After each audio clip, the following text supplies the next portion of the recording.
Hello and welcome to Why Does It Matter? I'm Owen Kirby and I'm here with my colleague Mervat El-Jurdi from the University of Central Florida's Global Perspectives and International Initiatives.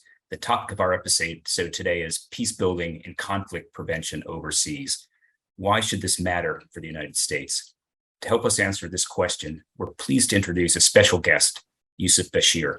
Yousef is the Director of Research and Operations for the S. Daniel Abrams Center for Middle East Peace, and author of The Words of My Father, Love and Pain in Palestine, a memoir of youth in Gaza and personal journey that has been described as an inspiration to peace activists in all theaters of war and struggle, and a book that deserves a wide audience. Yousef has been profiled by The New Yorker, New York Times, Washington Post, and The Hill. I'd like to thank you, Yousef, for sharing your experiences and insights with us today. And if you have a copy of your book, please hold it up. I mean, I thank you for having me. And here we go. Yeah, I can't recommend this book highly enough. And now I'd like to turn the mic over to Dr. Ted Reynolds, Director of Terrorism Studies Program for Global Perspectives Office and visiting lecturer on intelligence and terrorism for the Political Science Department at UCF. Ted will introduce our student panelists and moderate our session. Thank you, Ted. And if you'd like to say a little something about this class and its interest in today's subject matter, which may not be reflected in the academic title that I just read out, please go ahead. That'd be appreciated. So thank you, Ted. Thank you, Owen.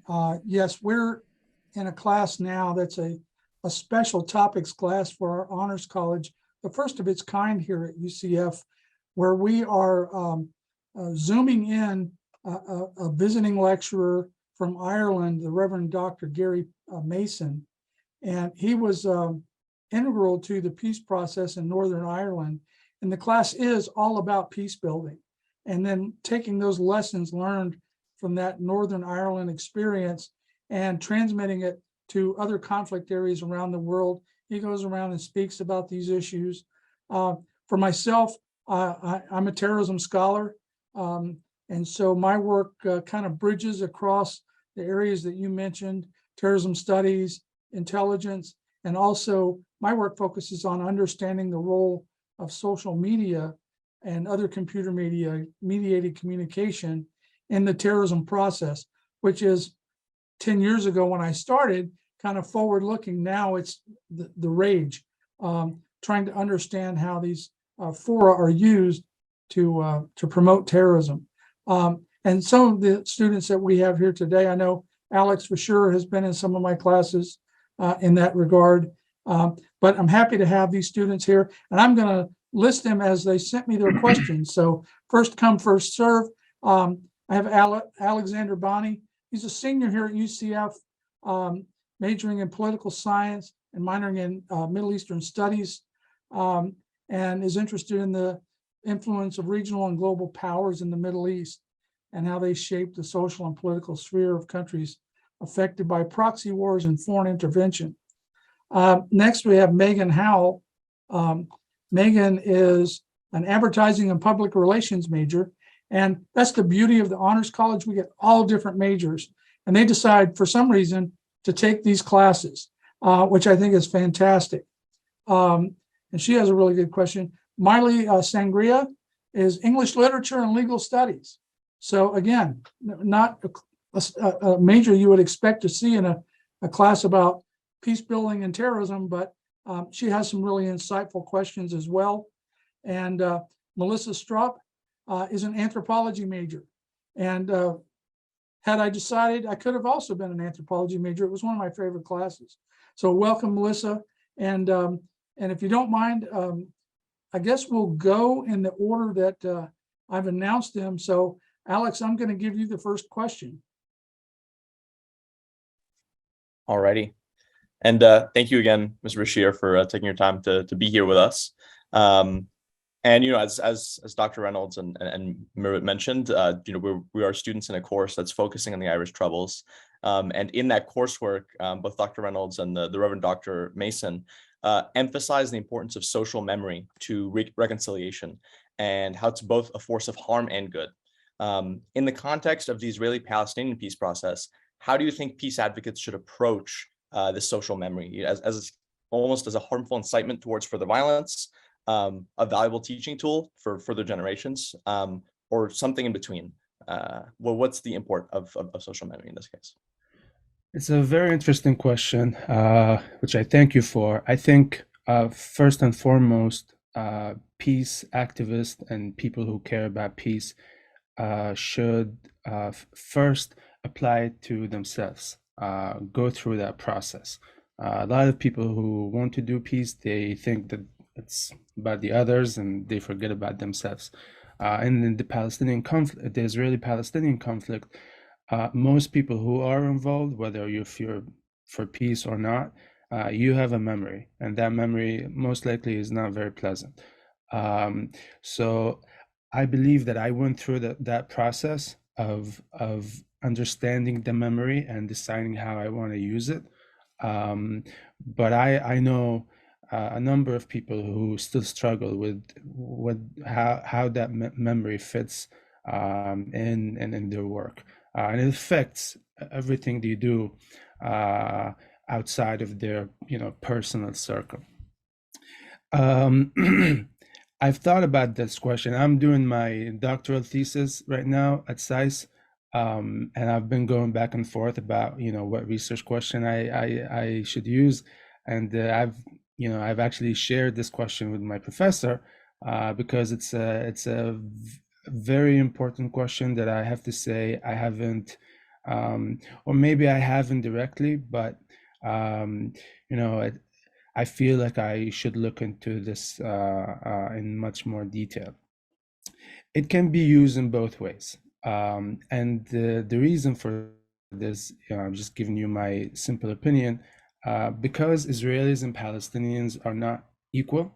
And equal, I mean, in terms of economy, social living standards, access to water, electricity, education, productivity, so many things. It can be used in different ways on both sides.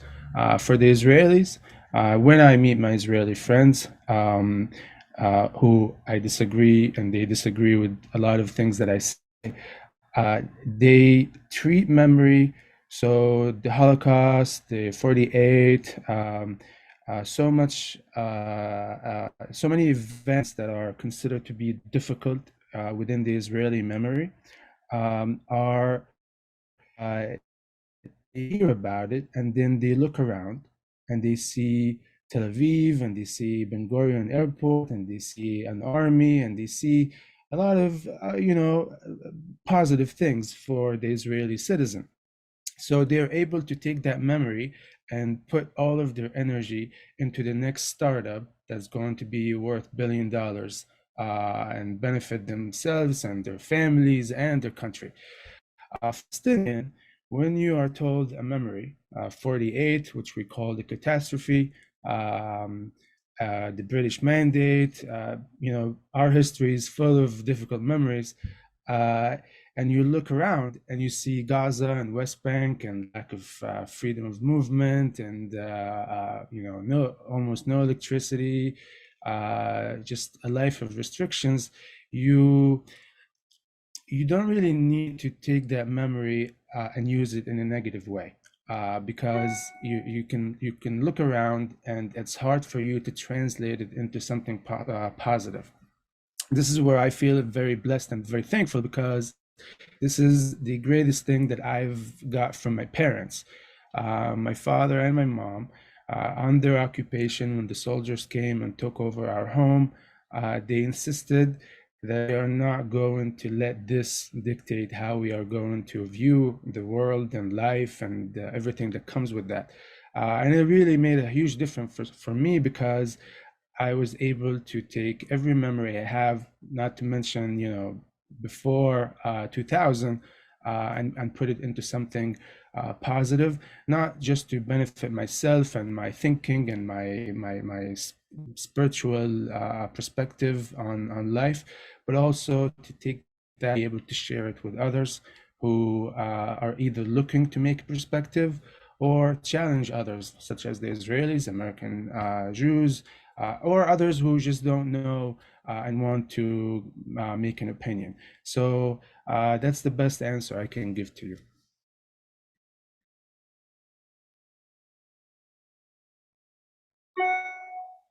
All right.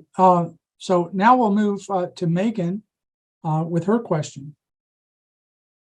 Hello. Like Alex said, thank you so much for being here. This is such an amazing opportunity.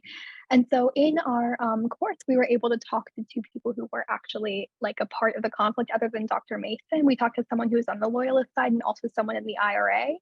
And so they talked about the importance of confronting the people that, are causing violence against you, and how important the conversation is in that. And one of them even mentioned how it's a lot easier to do violence and a lot less easy to do conversation. And so my question for you is, where do you think individuals looking to be more open to coexistence should start when the group that they're trying to humanize has caused such personal atrocities in their life? And my example for that is, where did you start when you began humanizing the Israeli officers? Do you think it was just the influence of your dad and the subsequent Israeli nurses that helped you, or do you think it was an intentional shift in your brain and a shift in thought?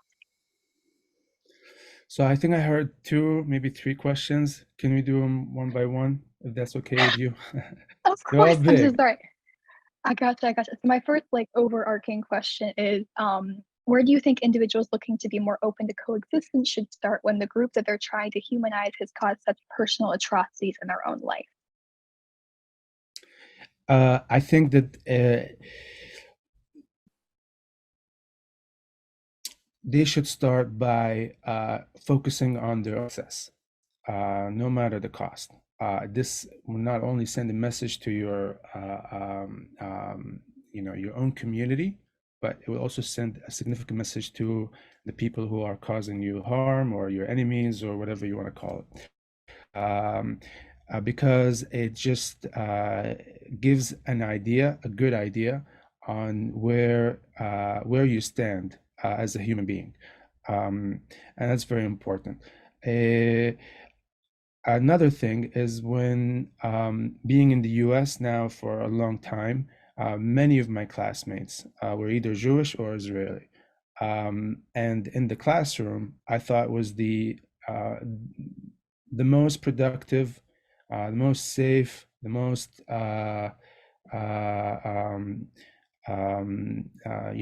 on point location or environment for me to confront the other side with my perspective. And for a lot of them, it was always difficult to hear. Some would even go and verify my story, because they are convinced that no Israeli soldier would ever do harm for no reason, etc., etc. I went to Brandeis also. I knew it would serve that purpose, but I didn't realize how on point I was once I got there, because I was there during the 2014 war with Gaza, and a good number of my classmates even left class to go and serve, and decide which red point and blue point should we strike, etc., etc. And a lot of that is difficult for me to even just be there and listen to it. But at the end of the day, it was important to ensure that a Palestinian voice was present, a Palestinian voice from Gaza was present at a time where many of these soldiers or students who are on their way to become ministers and CEOs, etc., etc.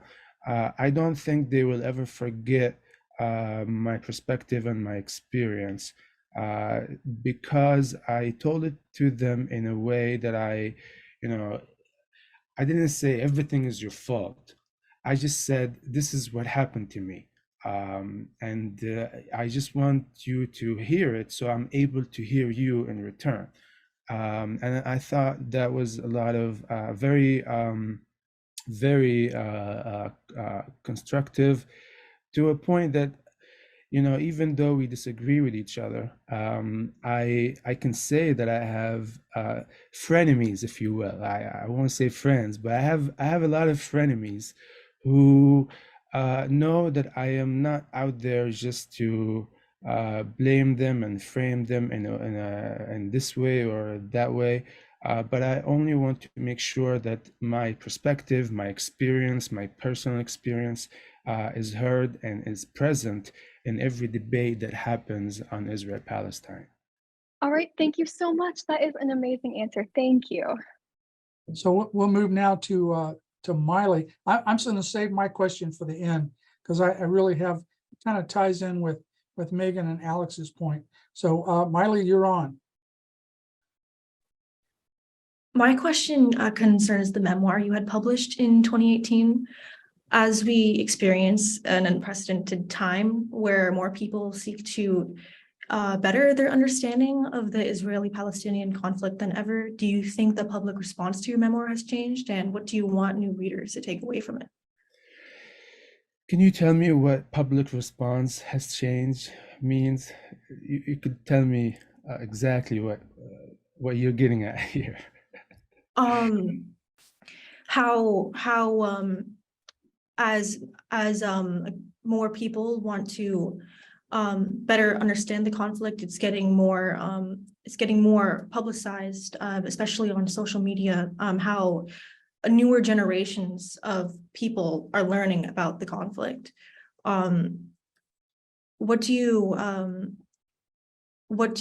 you think new readers should know? So when I wrote the book, I was a student at Northeastern. I was,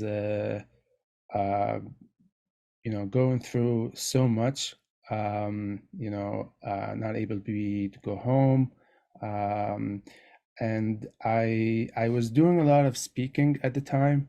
And most of the places I would go to speak at were either, Hillel's, Student Justice for Palestine, but for the most part, it was always Jewish organizations, because I always felt that I need to express my perspective with the other side. Those who support the Palestinian rights, it's done. So when I wrote the book, I had the Jewish reader in mind, the American Jewish reader in mind, at every turn.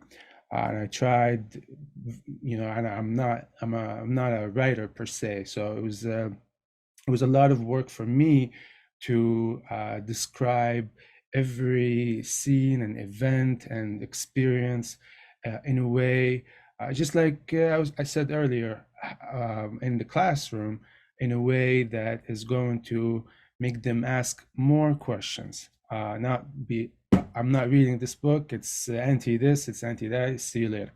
Because then I lose, as far as I'm concerned, and no one will read my story. The word change is interesting. How did the public response change? I don't know if it's change. I think it's been consistent since it came out, among the Jewish community. But to my surprise and to my joy, a lot of Palestinian Americans have reached out to me and said that this is a great way of speaking about Palestinians and our experiences, etc., etc. You just focus on yourself and your story and your experience. And I thought that was the extra bonus for me, because, and I still get the messages, from Chicago, California, Florida, Palestinian Americans who are even looking to do the same thing. Gave them, it's not just, I gave them more room to think of a new way to go about their struggles and their difficult memories and pains.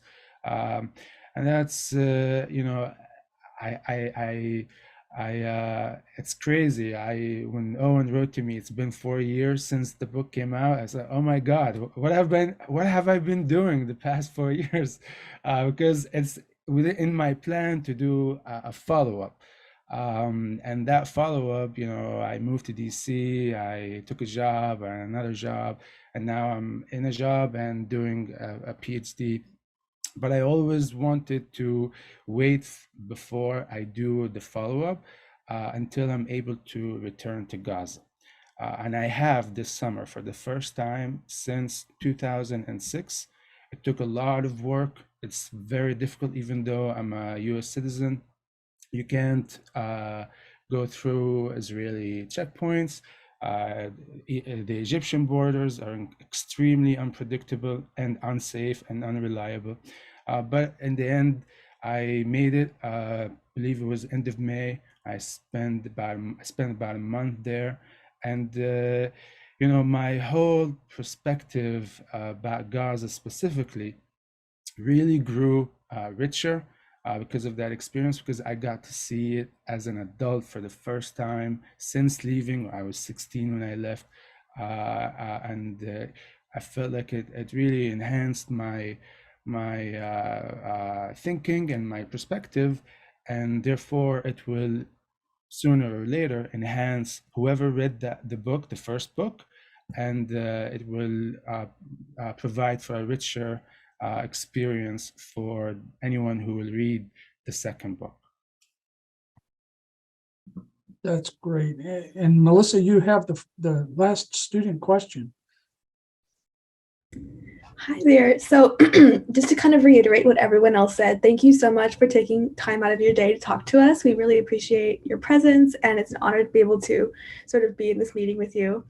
My question kind of concerned issues of conflict and peace-making processes in general.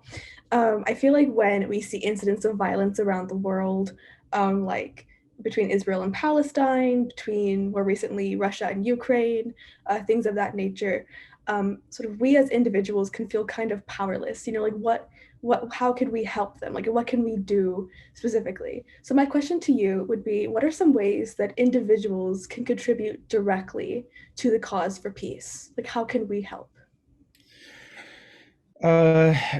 We all wonder the same question all the time, I think. My way is that I'm going to do my part, and my part may be this big or that, as enormous as I want it to be or as small as I want it to be. But I mentioned this earlier, a lot of the people who asked the same question you raised forget to apply it to their own lives. And this is something that I try to, when I have an issue with my brother, I remind myself that I'm gonna be the bigger person because it's contributing to the greater good. And it doesn't have to be, Israel, Palestine, Russia, Ukraine, because those little things that we, opening the door for someone at school or something, they might be very insignificant, but they bring us together in tremendous ways. That person I held the door for, they asked me where I'm from, and there was my chance to tell them, I'm from, really, from Gaza? What are you doing here? And in 1 minute, I tell them how the world is going to be great, and yes, I'm from Gaza, but I work for peace, etc., etc. And that person, goes home and emails me and tells their friends, etc., etc. So it's a word of mouth, really, how we want our world to be. Of course, not to mention joining organizations, even on discussions about race and Palestinians and Israelis and Russians and Ukrainians. You always, at least as how I do, I always try to take the middle ground, and I always try to inject the point of you have to put yourself in their shoes, whether you're Ukrainian or Russians. For all of the horrible thing, I believe, that the Israelis inflicted on the Palestinians, I always believe that you have to give them the benefit of the doubt if you are truly interested in reaching a better day and a better future, because I have learned, and this is something happened because of my experiences, my dad was always the best representative on behalf of the Jewish people and everything that came with them. And I always struggled with that until I got to the hospital and I saw Israelis, mothers and patients and nurses, et cetera, et cetera. And I was able for the first time to connect the two. It made me connect more with my dad, but it really made me see the human side of the Israelis. And ever since, so many conflicts happened and so many Palestinians died, Israelis on the other side. The situation did not improve, but I'm always able to give the benefit of the doubt to the Israelis when I get on the phone or on an event, and I have this narrative about a specific incident. When the Israeli comes in, provides me with a different narrative that is completely legitimate based on, well, we have this and I have numbers and I can prove it. It's not, it's not just, I'm not making it up. So it reflects on my narrative and allows me to share that narrative with, my family in Gaza, with my friends, with, as pro-Palestinian activists. And it enhances that conversation. So if we are able to be in the position of policymaking, I think that we're already doing a brainstorming session early on, that once, 10, 20, 30 years, those talking points and that, all this time that we are doing, brainstorming ideas and issues and difficulties will translate very easily in the future to ideas and solutions that will change our lives. Outstanding. Yousef, thank you so much for speaking to the students and answering their questions. I'm encouraged that when you said you try to take the middle ground, because very often if I have students that, especially in my terrorism class, want to look at the Israeli-Palestinian conflict, there's very little objective literature for them to look at. It's either one side or the other. So I'm looking forward to reading your book over the holiday when I'm not covered up with classes, so that I might be able to recommend something that's maybe a little less one-sided to try to get a viewpoint. And in that regard, and again, kind of touching on really all the questions, your experience here in the US and talking to Israelis and Palestinians that are here in the US, how does that differ from when you're in Gaza? And because our perceptions of history are different, in Israel and Gaza and in Palestine, it seems like history is a living history. Everything you do today is based on what happened, sometimes even hundreds of years ago. And here in the United States, we look at stuff that, if we can look at last month, we're lucky, So how does that experience differ here in the US? And does that then facilitate those conversations here more than over there? So I can't speak to my experience in Gaza because what you just described, I've done more of that here as opposed to in Gaza. Because in Gaza, I was, in my house for 5 years, from 11 to 15. Then I was injured, and then I came to the US, more or less.